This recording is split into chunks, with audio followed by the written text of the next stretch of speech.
வணக்கம். அதிரடியின் இன்றைய பிரதான செய்திகள். முதலில் தலைப்புச் செய்திகள். உதிர்த்த ஞாயிறு தாக்குதல் தொடர்பில் அடுத்தடுத்து வெளியாகும் திடுக்கிடும் தகவல்கள். பீதியில் உறைந்து போயுள்ள ராஜபக்ச தரப்பு. அவர்களின் ஆலோசனையின் பேரில் தான் இது நடந்ததா? சுரேஷ் சாலே கைது நடவடிக்கை. பல்வேறு திசைகளில் பாயும் விசாரணை. விரைவில் வெளிவரவுள்ள பல சூத்திரதாரிகளின் பெயர்கள். உண்மையை உடைத்த முக்கிய புள்ளி. இனவாதத்தை கையில் வைத்து ராஜபக்சர்களுக்கு வக்காலத்து வாங்கும் சரத் வீரசேகர அனுரவையும் சாடிய சம்பவம். சுரேஷ் சாலே கைது நடவடிக்கை தொடர்பிலும் கிளப்பப்படும் புதிய சர்ச்சை. கொழும்பில் மர்மமான முறையில் சடலமாக மீட்கப்பட்ட இளம்பெண். பிரேத பரிசோதனையில் வெளியான திடுக்கிடும் தகவல்கள். சந்தேகம் வெளியிடும் போலீசார். நடந்தது என்ன? ரகசிய அறிக்கையில் வசமாக சிக்கிய சுரேஷ் சாலே. திடீரென ஆராயப்படும் மின்னஞ்சல் மற்றும் வங்கி கணக்குகள். ரகசியமாக காய் நகர்த்தும் சிஐடி. நீதிமன்றம் வழங்கிய உத்தரவு. உடலில் இந்த அறிகுறிகள் இருந்தால் உடனடியாக மருத்துவரின் உதவியை நாடுங்கள். நாட்டு மக்களுக்கு சுகாதார அதிகாரிகள் வெளியிடும் முக்கிய எச்சரிக்கை. பயங்கரவாத தடுப்புச் சட்டத்தை முழுமையாக நீக்க கோரும் மக்கள். பெரும் போராட்டமாக வெடிக்கவுள்ள பழசும் வேண்டாம் புதுசும் வேண்டாம் போராட்டம். யாழ்ப்பாணத்தில் ஒன்று திரளப் போகும் பேரணி. பாடசாலை மாணவனுடன் பெண் போலீஸ் உத்தியோகஸ்தரின் தகாத தொடர்பு. வெளியான வீடியோவால் கிளம்பிய சர்ச்சை. நடந்தது என்ன? நாட்டை பதற வைத்துள்ள இரட்டை கொலை தொடர்பில் கைது செய்யப்பட்ட கடற்படை அதிகாரி வழங்கிய அதிர்ச்சி தகவல்கள். அதிரடி காட்டும் சிஐடி. பல்வேறு திசைகளில் பாயும் விசாரணை. தொடர்பான விரிவான செய்திகள்.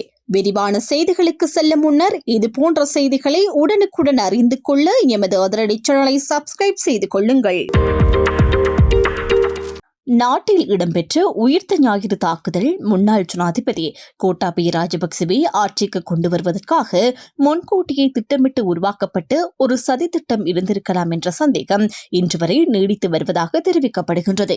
அந்த சதி திட்டத்தின் அடிப்படையிலேயே அக்காலகட்டத்தில் இன மற்றும் மத மோதல்கள் உருவாக்கப்பட்டதாகவும் அதன் பின்னணியில் கோட்டாபய ராஜபக்சவுக்கு நெருக்கமாக இருந்த 3 நபர்கள் அந்த திட்டத்தின் கள செயற்பாடுகளை முன்னெடுத்ததாகவும் குற்றச்சாட்டுகள் முன்வைக்கப்பட்டுள்ளன.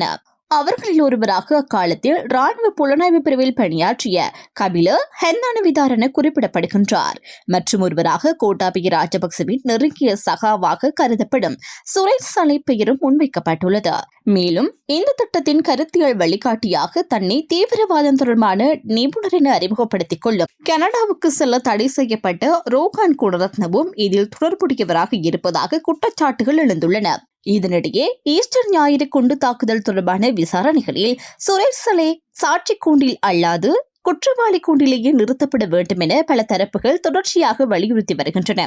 சுரேஷ் சாலே தொடர்பான முக்கிய சாட்சியங்கள் தற்கொலை தாக்குதல்தாரியான சஹ்ரானின் மனைவியின் வாக்குமூலங்களில் தெளிவாக வெளிப்படுத்தப்பட்டுள்ளதாகவும் தெரிவிக்கப்படுகின்றது. மேலும் அபுஹிந்த் என்ற பெயரில் சஹ்ரானுடன் தொடர்பில் இருந்த நபர் சுரேஷ் சாலேதான் என ஜனாதிபதி ஆணைக்குழு மற்றும் பிற விசாரணைகளின் போது சந்தேகிக்கப்படுவதாகவும் கூறப்படுகின்றது. இதேவேளை சஹ்ரான் உள்ளிட்ட இந்த குழுவிற்கு 2010ஆம் ஆண்டு முதல் பாதுகாப்பு அமைச்சின் ரகசிய கணக்குகளூடாக நிதி உதவி, ஆயுதங்கள் மற்றும் வெடிபொருட்கள் வழங்கப்பட்டதாகவும் குற்றச்சாட்டுகள் முன்வைக்கப்பட்டுள்ளன. தற்கொலை தாக்குதலுக்கு பயன்படுத்தப்பட்ட வெடிபொருட்கள், இலக்கு இடங்கள் மற்றும் தாக்குதல் நடைபெறும் திகதிகள் ஆகியவை கோட்டாபய ராஜபக்ச அறிந்து அனுப்பப்பட்டதாகவும் கூறப்படுகின்றது. மேலும் சுரேஷ் சாலே மற்றும் ரோகான் குணரத்ன ஆகியோர் அப்போது ஜனாதிபதியாக இருந்த மைத்ரிபால சிறிசேன அவர்களின் நம்பிக்கைக்குரியவராக கருதப்பட்டு நிலந்த ஜெயவர்தன என்பவரை பயன்படுத்தியதாகவும் தெரிவிக்கப்படுகின்றது. நிலந்த ஜெயவர்தன ஊடாக அவர்கள் சிறிசேனவுக்கு ஒரு வாக்குறுதியை வழங்கியதாகவும் கூறப்படுகின்றது. அதாவது தாக்குதல் வெற்றிகரமாக இடம்பெற உதவி செய்தால் அதனைத் தொடர்ந்து உருவாகும் அரசியல் குழப்ப சூழ்நிலைகள் கோட்டாபய ராஜபக்ச தலைமையிலான அரசாங்கத்தில் மைத்திரிபால சிறிசேன நிரந்தர பிரதமராக நியமிக்கப்படுவார் என்று வாக்குறுதி வழங்கப்பட்டதாக குற்றச்சாட்டுகள் எழுந்துள்ளன. இந்த வாக்குறுதியை நம்பிய மைத்திரிபால சிறிசேன ஈஸ்டர் தாக்குதலுக்கு முன்னாக தந்திரமாக இந்தியாவுக்கும் அதன் பின்னர் சிங்கப்பூருக்கும் பயணம் செய்ததாகவும் அந்த சூழ்நிலையை பயன்படுத்தியே இந்த சதித்திட்டம் முன்னெடுக்கப்பட்டதாகவும் பல்வேறு தரப்புகள் குற்றஞ்சாட்டி வருகின்றன.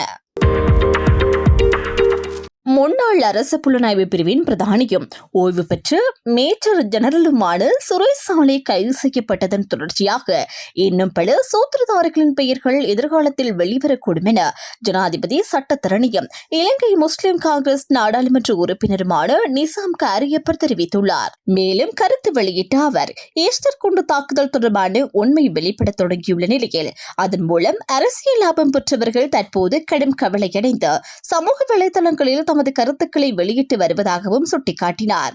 மேலும் அரசியல் லாபத்தை நோக்கமாக கொண்டே இந்த முழு சதித்திட்டமும் திட்டமிட்டு உருவாக்கப்பட்டதாகவும் நிசாம் காரியப்பர் குறிப்பிட்டுள்ளார்.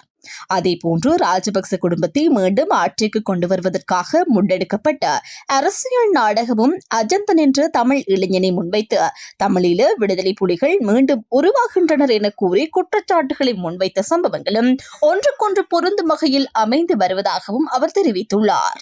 இதனிடையே ஈஸ்டர் குண்டு தாக்குதலின் பின்னணியில் வேறு ஒரு சதி உள்ளது என தாம் தொடர்ச்சியாக கூறி வந்த சூழ்நிலையிலேயே சுரேஷ் சாலேவின் கைது இடம்பெற்றுள்ளதாகவும் இதுவே அந்த சந்தேகங்களை உறுதிப்படுத்துவதாகவும் அவர் கூறினார். மேலும் சுரேஷ் சாலேவின் கைது தொடர்பில் அலி சப்ரி கண்டனம் தெரிவித்தமை குறித்து கருத்து வெளியிட்ட நிசாம் காரியப்பர் ஈஸ்டர் தாக்குதலின் சதித்திட்டத்தின் பயனாளிகள் யார் என்பது முழு உலகத்திற்கும் தெரிந்த விடயமே என கூறினார்.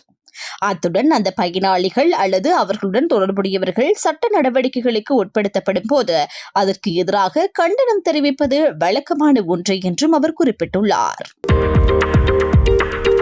நாமல் ராஜபக்சவுக்கு தற்போது தெரிவிக்கப்படும் எதிர்ப்புகளைப் போலவே 2010ஆம் ஆண்டில் மஹிந்த ராஜபக்சவுக்கும் இதேபோன்ற எதிர்ப்புகள் முன்வைக்கப்பட்டதாக முன்னாள் அமைச்சர் சரத் வீரசேகர தெரிவித்துள்ளார். உலகின் மிக கொடிய பயங்கரவாதத்தை தோற்கடித்து ஈழக்கனவை முறியடித்த காரணத்தால் ராஜபக்ச குடும்பத்தின் மீது சில தரப்புகள் தீராத கோபத்தில் இருப்பதாகவும் அவர் கூறினார். நேற்று நடைபெற்ற ஊடகவியலாளர் சந்திப்பில் கருத்து வெளியிட்ட அவர் ஆக்ஸ்போர்ட் மற்றும் கேம்பிரிட்ஜ் பல்கலைக்கழகங்களில் உரையாற்றுவதற்காக நாமல் ராஜபக்சவுக்கு அழைப்பு விடுக்கப்பட்டிருந்ததாக தெரிவித்தார். எனினும் தமிழ் மாணவர் அமைப்புகளின் அழுத்தம் காரணமாக அந்த அழைப்புகள் பின்னர் ரத்து செய்யப்பட்டதாகவும் அவர் குறிப்பிட்டார். பேச்சு சுதந்திரத்தையும் கருத்து பரிமாற்ற சுதந்திரத்தையும் போற்றும் 5 பல்கலைக்கழகங்கள் பிரிவினைவாத தமிழ் மாணவர் அமைப்புகளுக்கு பணிந்து தங்களின் கலாச்சாரத்தையே வெளிப்படுத்தி விட்டதாக சரத் வீரசேகர குற்றம் சாட்டினார். நாமல் ராஜபக்சவின் ஆளுமைக்கு நேரடியாக நின்று கேள்வி எழுப்ப முடியாத தமிழ் மாணவர் சங்கங்களே இவ்வாறு எதிர்ப்பு தெரிவித்துள்ளன எனவும் அவர் கூறினார். தற்போதைய அரசாங்கம் புலம்பெயர் தமிழ் அமைப்புகளை திருப்திப்படுத்துவதற்காகவே செயல்படுவதாகவும் அதனால்தான் ஜனாதிபதி ரணபெரு என்ற சொல்லை பயன்படுத்தக்கூட அஞ்சுகிறார் எனவும் அவர் விமர்சனம் தெரிவித்தார். மேலும் சுதந்திர தின நிகழ்வில் ராணுவ கருவிகள் காட்சிப்படுத்தப்படாததும் இந்த அமைப்புகளை திருப்திப்படுத்தும் நோக்கிலேயே மேற்கொள்ளப்பட்ட நடவடிக்கை என அவர் சுட்டிக்காட்டினார். 2010ஆம் ஆண்டில் மஹிந்த ராஜபக்சவுக்கும் இதேபோன்ற எதிர்ப்புகள் முன்வைக்கப்பட்டதாக நினைவுபடுத்திய சரத் வீரசேகர உலகின் மிக கொடிய பயங்கரவாதத்தை தோற்கடித்து ஈழக்கனவை முறியடித்த காரணத்தால் ராஜபக்ச குடும்பத்தின் மீது தொடர்ந்தும் கோபம் காட்டுவதாக தெரிவித்தார். அத்துடன் நாமல் ராஜபக்சவிடம் நேரடியாக கேள்வி கேட்க தைரியம் இல்லாமல் செயற்பட்ட தமிழ் மாணவர் சங்கங்கள் இதற்காக வெட்கப்பட வேண்டும் என்றும் அவர் குறிப்பிட்டுள்ளார். இந்த தகவல் இப்படி இருக்க முன்னாள் அரசு புலனாய்வு பிரிவின் பிரதானி ஓய்வு பெற்ற மேஜர் ஜெனரல் சுரேஷ் சாலே கைது செய்யப்பட்ட நடவடிக்கையை அரசாங்கத்தின் மற்றும் ஒரு ஏமாற்று வேலை என முன்னாள் பாராளுமன்ற உறுப்பினர் சரத் வீரசேகர தெரிவித்துள்ளார். அவர் மேலும் கூறியதாவது, கர்தினாலையும் கத்தோலிக்க திருச்சபையையும் தாக்குதலில் பாதிக்கப்பட்டவர்களையும் ஏமாற்ற இந்த அரசாங்கம் எடுத்த நடவடிக்கையாகவே சுரேஷ் சாலே கைதினை நான் கருதுகின்றேன். மக்களின் கவனத்தை திசை திருப்புவதே இதுபோன்ற ஏமாற்று வேலைகள் எனவும் அவர் குறிப்பிட்டுள்ளார். கல்கிஸ்ஸை ரத்மலானை கடற்கரை பகுதியில் இளம் பெண்ணொருவரின் சடலம் ஒன்று கண்டெடுக்கப்பட்டுள்ளதாக போலீசார் தெரிவித்துள்ளனர். போலீசாருக்கு கிடைத்த தகவலின் அடிப்படையில் கைவிடப்பட்ட நிலையில் காணப்பட்ட ஒரு மீன்பிடி படகிலிருந்து இந்த இளம் பெண்ணின் சடலம் மீட்கப்பட்டுள்ளதாக தெரிவிக்கப்படுகின்றது. இவ்வாறு சடலமாக மீட்கப்பட்டவர் 24 வயதுடைய ரத்மலானை பகுதியைச் சேர்ந்த இளம் பெண் ஒருவர் என கல்கிஸ்ஸை தலைமையக போலீசார் தெரிவித்துள்ளனர். இதனிடையே குறித்த பெண் மரணமடைந்த வீதம் தொடர்பில் மேற்கொள்ளப்பட்ட ஆரம்பகட்ட விசாரணைகளின் அடிப்படையில் இந்த மரணம் சந்தேகத்திற்குரியது என போலீசார் சந்தேகம் வெளியிட்டுள்ளனர். சடலம் மீட்கப்பட்ட இடத்தில் தடயவியல் பரிசோதனைகள் மேற்கொள்ளப்பட்டுள்ளதுடன் மரணத்திற்கான உண்மையான காரணத்தை கண்டறியும் நோக்கில் உடற்கூட்டு பரிசோதனை நடத்துவதற்கான ஏற்பாடுகளும் செய்யப்பட்டுள்ளதாக போலீசார் தெரிவித்துள்ளனர். இந்த சம்பவம் தொடர்பான மேலதிக விசாரணைகளை கல்கிஸ்ஸை போலீசார் தொடர்ந்து முன்னெடுத்து வருகின்றனர். ஈஸ்டர் தாக்குதல்களுடன் தொடர்புடைய விசாரணைகளின் கீழ் குற்றப்புலனாய்வு திணைக்களம் மூலம் கைது செய்யப்பட்ட அரசு புலனாய்வு பிரிவின் முன்னாள் பணிப்பாளரும் ஓய்வு பெற்ற மேஜர் ஜெனரலுமான துவான் சுரேஷ் சலே தொடர்பான விசாரணைகள் மேலும் தீவிரப்படுத்தப்பட்டுள்ளன. அதன் ஒரு பகுதியாக சுரேஷ் சலேவின் கணனிகள், கையடக்கு தொலைபேசிகள், மின்னஞ்சல் தகவல்கள் மற்றும் அவரது வங்கி கணக்குகள் உள்ளிட்டவை முழுமையாக ஆய்வு செய்யப்பட உள்ளதாக புலனாய்வாளர்கள் தீர்மானித்துள்ளனர். குறித்த நபர் குற்றப்புலனாய்வு திணைக்களத்தினால் நேற்று முன்தினம் புதன்கிழமை காலை கைது செய்யப்பட்டிருந்தார். 2019 ஆண்டு ஏப்ரல் 21 இடம்பெற்ற உயிர்த்த ஞாயிறு பயங்கரவாத தாக்குதலுக்கு சதி செய்தமை மற்றும் அதற்கு உடந்தையாக இருந்தமை என்ற குற்றச்சாட்டுகளின் கீழ் அவர் கைது செய்யப்பட்டுள்ளதாக தெரிவிக்கப்படுகின்றது. பேலியகுட பகுதியில் உள்ள தனியார் நிறுவனம் ஒன்றிற்கு நேற்று முன்தினம் காலை 8:10 மணியளவில் சுரேஷ் சலே பணிக்கு சென்று கொண்டிருந்த வேளையில் குற்றப்புலனாய்வு திணைக்களத்தின் விசேட அதிகாரிகள் குழுவினால் அவர் மடக்கி பிடிக்கப்பட்டுள்ளார்.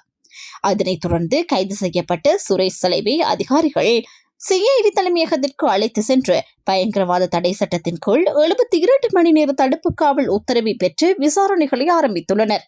மேலும் உயிர்த்த ஞாயிறு தாக்குதல் தொடர்பான முக்கிய தகவல்கள் அவருக்கு முன்கூட்டியே தெரிந்திருந்ததா, அவ்வாறு தெரிந்திருந்தும் அந்த தகவல்களை உரிய தரப்பினருக்கு அறிவிக்காமல் மறைந்தாரா என்பது தொடர்பில் விசாரணைகளில் விசேட கவனம் செலுத்தப்பட்டுள்ளதாக தெரிவிக்கப்படுகின்றது. கோட்டை நீதவான் நீதிமன்றம் முன்னிலையில் CID அதிகாரிகள் சமர்ப்பித்த ரகசிய அறிக்கைகளின் தொடர்ச்சியாகவே இந்த கைது நடவடிக்கை மேற்கொள்ளப்பட்டுள்ளதாகவும் தெரிவிக்கப்படுகின்றது. இதனிடையே சுரேஷ் சலேவின் கைதை தொடர்ந்து உயிர்த்த ஞாயிறு தாக்குதலுடன் தொடர்புடையதாக கருதப்படும் மேலும் சில முக்கிய மற்றும் பலம் வாய்ந்த நபர்கள் தொடர்பாகவும் குற்றப்புலனாய்வு திணைக்களம் தீவிர விசாரணைகளை முன்னெடுத்து வருவதாக தகவல்கள் வெளியாகியுள்ளன. இது பற்றி மேலும் தெரிவிக்கையில், அரசு புலனாய்வு பிரிவின் முன்னாள் பணிப்பாளர் ஓய்வு பெற்ற மேஜர் ஜெனரல் சுரேஷ் சலே கைது செய்யப்பட்டமையை கத்தோலிக்க திருச்சபை வரவேற்றுள்ளதாக அறிவிக்கப்பட்டுள்ளது. உயிர்த்த ஞாயிறு தினம் பயங்கரவாத தாக்குதல் தொடர்பான விசாரணைகளின் ஒரு அங்கமாகவே இந்த கைது நடவடிக்கை அமைந்துள்ளது என்றும் கத்தோலிக்க திருச்சபை சுட்டிக்காட்டியுள்ளமையும் குறிப்பிடத்தக்கது. இந்த சம்பவம் தொடர்பான மேலதிக விசாரணைகள் தொடர்ந்து முன்னெடுக்கப்பட்டு வருகின்றன. இலங்கையில் 30 முதல் 50 வயதிற்கு இடைப்பட்ட நபர்களிடையே குடல் புற்றுநோய் பாதிப்புகள் வேகமாக அதிகரித்து வருவதாக சுகாதார அதிகாரிகள் தீவிர கவலை வெளியிட்டுள்ளனர். 2022 ஆண்டில் மற்றும் இலங்கையில் சுமார் 3000 புதிய குடல் புற்றுநோய் பாதிப்புகள் பதிவாகியுள்ளதாக தெரிவிக்கப்படுகின்றது. இந்த தகவல்களை பிராந்திய சுகாதார சேவைகள் பணிப்பாளர் சேனகல தனகல வெளியிட்டுள்ளார். அவர் மேலும் தெரிவிக்கையில், இலங்கையில் ஆண்களிடையே காணப்படும் புற்றுநோய்களில் குடல் புற்றுநோய் 2வது இடத்தை பிடித்துள்ளதாகவும் பெண்களிடையே இது 3வது அதிகமாக காணப்படும் புற்றுநோயாக உருவெடுத்துள்ளதாகவும் கூறினார். அதே நேரத்தில் உலக சுகாதார நிறுவனம் வெளியிட்டுள்ள தரவுகளின்படி குடல் புற்றுநோய் தற்போது உலகளவில் ஒரு பாரிய சுகாதார அச்சுறுத்தலாக மாறியுள்ளது.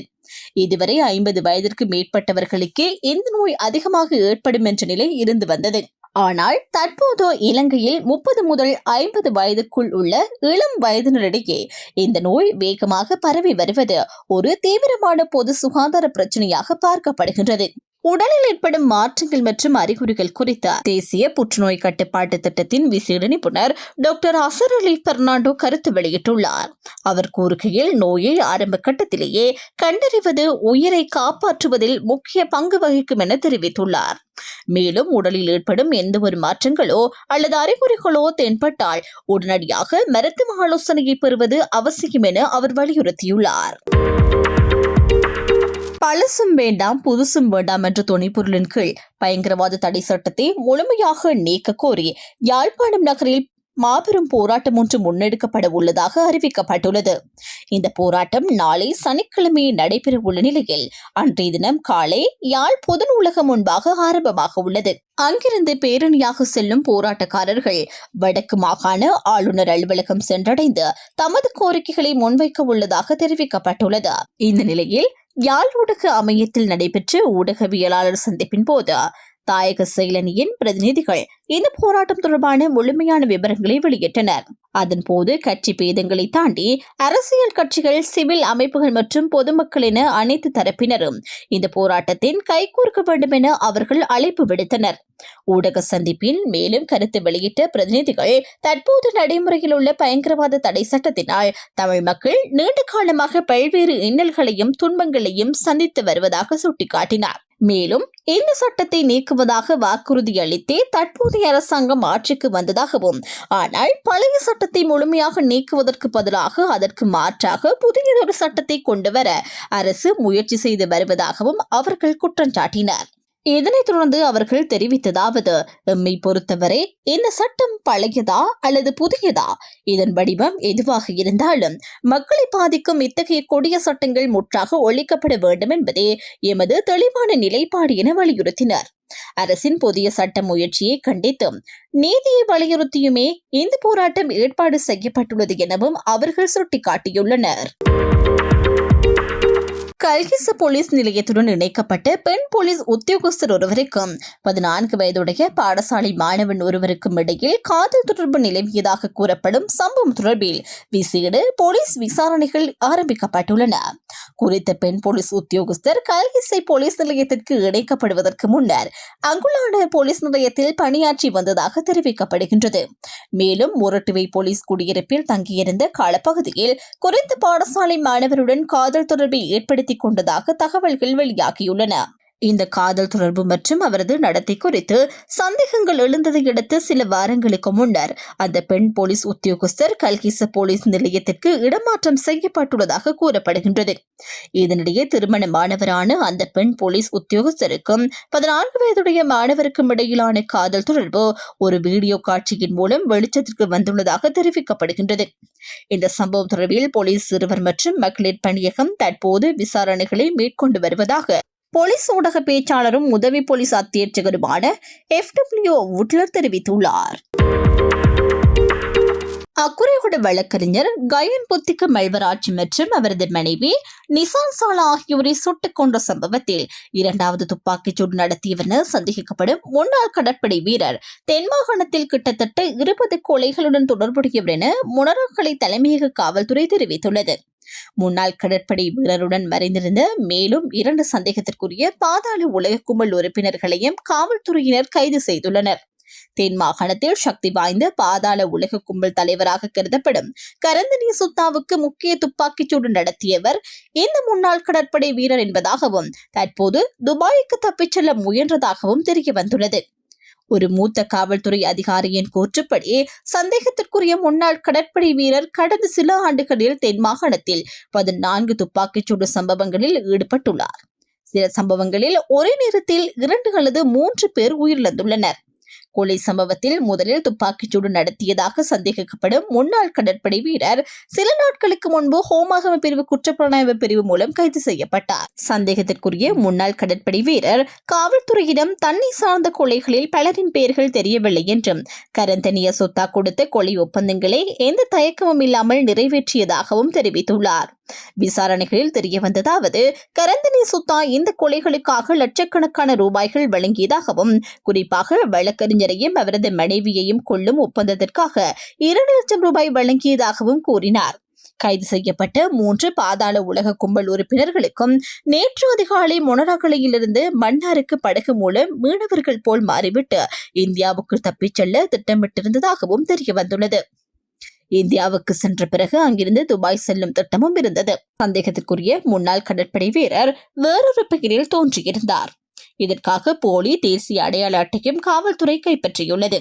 மேலதிக விசாரணைகளில் வழக்கறிஞர் மற்றும் அவரது மனைவியின் கொலையில் 2வது துப்பாக்கிச்சூடு நடத்தியவர் இந்த முன்னாள் கடற்படை வீரர் தான் என தெரிய வந்துள்ளது. முனராகலை தலைமையக காவல்துறை அதிகாரிகள் குழு முன்னாள் கடற்படை வீரரிடம் நடத்திய விசாரணையின் இந்த தகவல்கள் அனைத்தும் வெளியாகியுள்ளது. கைது செய்யப்பட்டு சந்தேக நபரை தவிர அங்குள்ள லொக்கா ஆதரவாளர் ஒருவரும் மற்றும் ஒரு நபரும் 10 நாட்கள் மற்றும் 7 நாட்களுக்கு முன்பு சம்பந்தத்துடன் தொடர்பு கொண்டு வீட்டிற்கு வந்து தங்கியிருந்ததாகவும் தகவல் வெளியாகியுள்ளது. இத்துடன் அதிரடியின் இன்றைய பிரதான செய்திகள் நிறைவடைகின்றன. எமது செய்தி தொடர்பான உங்களுடைய கருத்துக்களை மறக்காமல் கமெண்டில் பதிவிடுங்கள். மேலும் இது போன்ற செய்திகளை உடனுக்குடன் அறிந்து கொள்ள எமது அதிரடி சேனலை சப்ஸ்கிரைப் செய்து கொள்ளுங்கள்.